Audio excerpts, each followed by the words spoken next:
Bonjour. Nicolas Sarkozy, déclaré coupable de corruption et de trafic d'influence, a été condamné à 3 ans de prison, dont 1 ferme par la justice.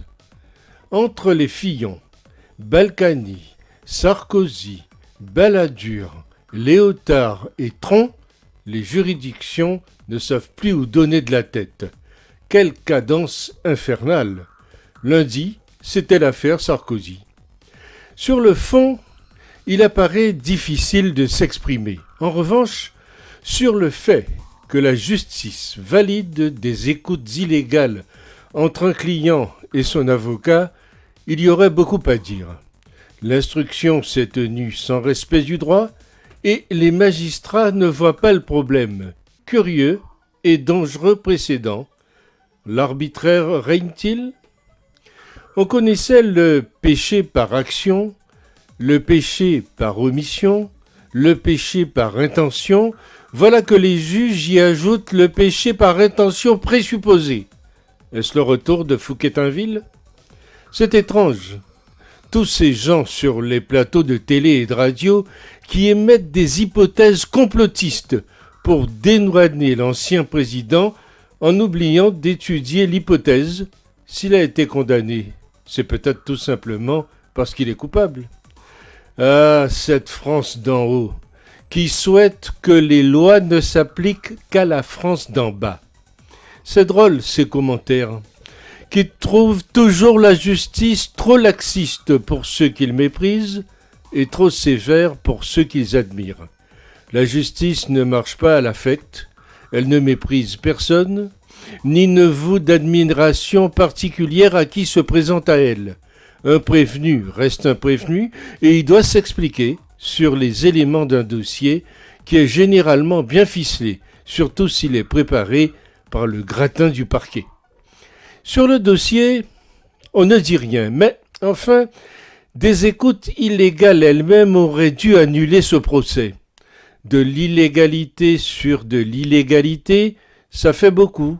Et c'est complètement inepte. Ceci étant, si un tribunal se met à juger des politiques, pourquoi pas ?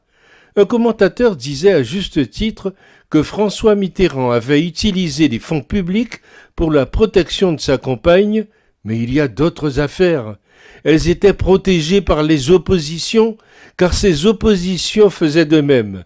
Alors, si le tribunal s'en mêle, ce sera une bonne chose. Ils ne pourront se couvrir les uns les autres. Cela change tout.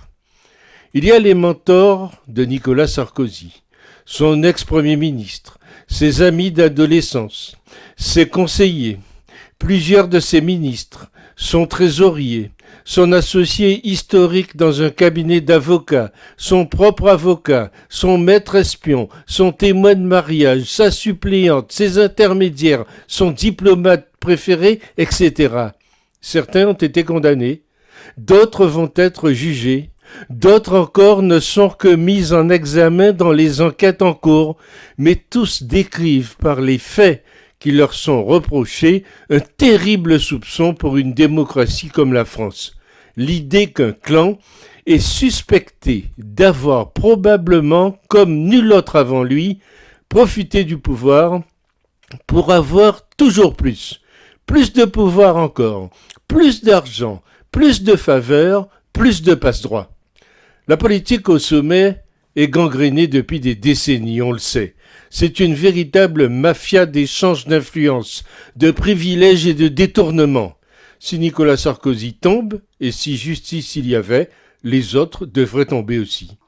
Que lui seul tombe à l'issue d'un acharnement judiciaire et médiatique inhabituel démontre que la justice française, comme les médias d'État, servent désormais des intérêts politiques.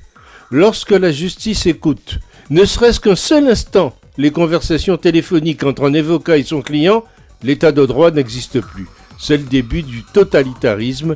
Tout autre commentaire relève du bavardage inutile. Nicolas Sarkozy fait appel ? Très bien.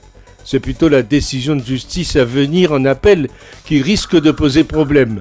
Attendons pour voir si la justice est la même pour tout le monde.